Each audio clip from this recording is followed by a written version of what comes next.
আসসালামু আলাইকুম দর্শক, স্ক্রিনে আমার এখন এই মুহূর্তে যে সাজানো গোজানো নাস্তাগুলো দেখতেছেন, বেসিক্যালি আসলে আমার বাড়ির পাশে আজকে একটা মাহফিল হচ্ছে।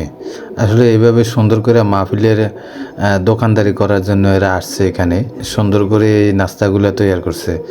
তো কার কার কাছে কীরকম লাগতেছে বা কীরকম স্বাদ, এটা আপনারা আসলে জানেন। এগুলা চিংড়ি মাছের বা বিভিন্ন জাতের মাছ দিয়ে, ক্যাঁকড়া দিয়ে ওরা ভাজি করা এভাবে রাখছিল।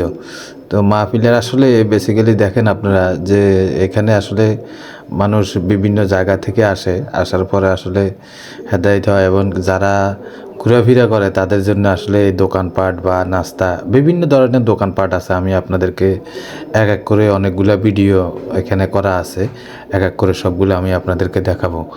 তো আপনারা সব সময় আমার ভিডিও দেখেন এবং দেখতেছেন, আরও বেশি বেশি করে দেখবেন, এই আশা ব্যর্থ করে এখন এখান থেকে বিদায় নিচ্ছি। আসসালামু আলাইকুম।